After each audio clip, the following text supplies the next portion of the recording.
Please pray with me. Lord, take me where you want me to go. Let me meet who you want me to meet.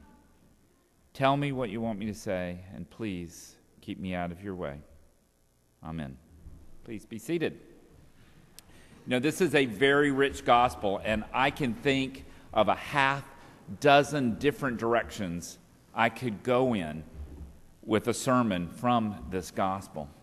Today I'm going to use an example I've used before, partly because of the fact that my mother is in town, and she has not heard this example, and it will be quite a surprise for her at 11 o'clock, and as I tell it, I imagine you can understand the surprise that she's going to experience. There's a lot of symbolism right here in this gospel. I'm of a certain age that I remember well sitting in my family's den watching our black and white television as the Apollo mission landed for the first time on the moon. Glued to the TV. Could not tear ourselves away from it. We were living in Tucson, Arizona at the time. And I have to tell you, one of the reasons why I was glued to the TV is my favorite TV show at the time was one called Lost in Space. Do any of you remember that show, Lost in Space? I love that. I wanted to be one of the Robinsons with my own robot and go off in space. It would have been great. So you can imagine this fertile field of mine as I watched real live heroes go to the moon, Americans to walk there for the first time. And Neil Armstrong became my hero, my most coveted hero out there. And Neil Armstrong, if you remember, had a line of toys designed after him. Did you know that? He had the Apollo pod capsule thingy on the stand, and he had the rover, and he had all these different pieces. And I collected them all. I had them in my room, I played with them, and I loved them. They were my most prized possession of the time. We were in Tucson while my father studied for his PhD, and then we moved back to Savannah, and then we moved to Atlanta, and move after move after move. And the toys of my childhood dropped away. None of them survived. I don't have anything from those days, and it's kind of sad. I don't have my favorite teddy bear or my favorite book or anything like that. My son, Trip, who many of you have met, was quite an adventurous child, and we were at my parents' house, their home in the mountains that they retired to and still own, and in that house was an antique hall tree from my grandparents' day, and in the bottom of that hall tree, where people would open the lid and maybe put their shoes in or whatnot, my mother at one time had us put our building blocks in there, my brothers and I, to collect. And those building blocks, oddly enough, were still in there. And Trip would get down in there and get those building blocks out and play with them. And they were just plain blocks. They weren't special. There was nothing about them. But he got down in there. I mean, literally crawled into this hall tree. And he was playing one day, and he comes out, and he's walking towards me while I'm visiting at my parents' house. And in his hand was the most miraculous item I have ever seen as an adult. He walked towards me with this little action figure from 1968, 40 years later, 30 years later. And he reaches out and says, "Dad, what's this?" My eyes were this big. Suddenly I was 8 years old again. There was my Neil Armstrong action figure. And here it is. As if I had time traveled back to the... And it's still fully extendable, by the way. No helmet. You can't ask for everything, right? But I looked at it, and I actually scared Trip because I gasped. And I literally was looking at something that I could not believe. My eyes were so shocked. And I was so excited, and I told him the story, and I told my daughter the story, And for the longest time, when we would go back to my parents' house, this would be the first toy that would be pulled out of the chest. Well, Tripp, being a little boy, knew how much I coveted this. He stole it away one day. When we went to visit my mom and my dad, he snuck it in his bag. And when we got home and I went to go to bed, he had, like the tooth fairy, slid it underneath my pillow. Super cute. I still have it. My mom doesn't know I have it. So I may be in a little bit of trouble for that. But I tell you about this long story, to just emphasize how much I have admired and followed Neil Armstrong. And one of the things that is perhaps not as well known about Neil Armstrong is that he was a devout Christian. A devout Christian before he went to the moon, and a devout Christian after he went to the moon.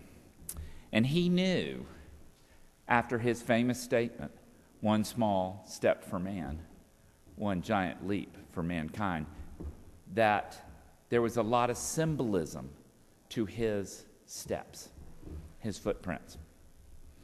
And one day, he had started planning a pilgrimage to Jerusalem. And he went to see scholars. And of course, if someone got a call from Neil Armstrong, I don't care how important they were, they took it back in the 70s and the 80s. So when Neil Armstrong called professor after professor after professor and asked this following question, they took it very seriously and gave him the best answer they could. And his question was,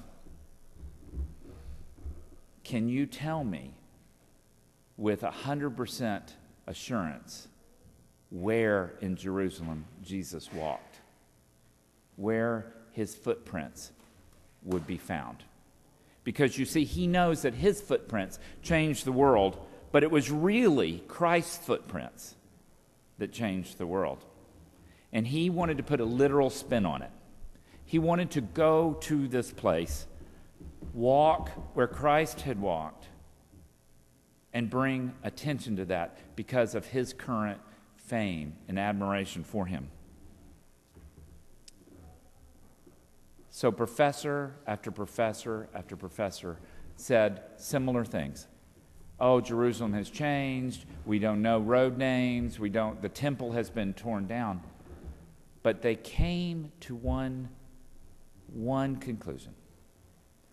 The steps near the Wailing Wall that led up to the temple were still intact. Still there, worn after centuries of time. And they said, if there's any place in Jerusalem that we are sure that Christ walked, it is on those steps, because we have gospel that tells us of him being in the temple, and he would have had to walk up these steps that have survived all this millennium. Needless to say, Neil Armstrong made a path to those steps. He walked up them. He was photographed walking up them. He talked about them. They were in Life magazine. It was everywhere. Neil was bringing attention not to himself per se, but to Christ and his actions, by using his fame of walking on the moon to highlight Christ. What symbolism indeed. In our gospel lesson, Jesus is hearing from the disciples, and they are worried. They're worried about others who are healing people in the name of Christ, perhaps stealing some of their own fame, if you will. Maybe they were worried about getting all the credit for all that was happening. But Christ was very quick to silence their concerns. And he says, whoever is not against us is for us. Now he uses several way over the top examples, symbolism that would stick with us throughout time. All this bit about cutting off your hand or your foot, pretty extreme stuff. Symbolism at its best, very memorable, and as I said, lots of opportunities for sermons out of it. I think the message here, though, today is that you don't have to be one of the 12 original disciples. Neil Armstrong was not one of the original 12. He was a disciple like all of us, using his life, his example, to direct others to Christ. You don't have to be walking up the steps of the temple, folks, to follow in the footsteps of Christ. You're just merely in your own way, consciously direct people to what you know to be the truth, that Jesus Christ is our Lord. And like Neil Armstrong, you'll be a hero too. Amen. Before I leave the pulpit, I do want to say one thing. It has been a tough week out there in the world. And regardless of accusations or truth or whatever is going on out there, I want to tell you that Mother Deborah and I are a safe place. If you have in your life experienced any form of sexual abuse, whatever it is, Mother Deborah and I will receive you confidentially.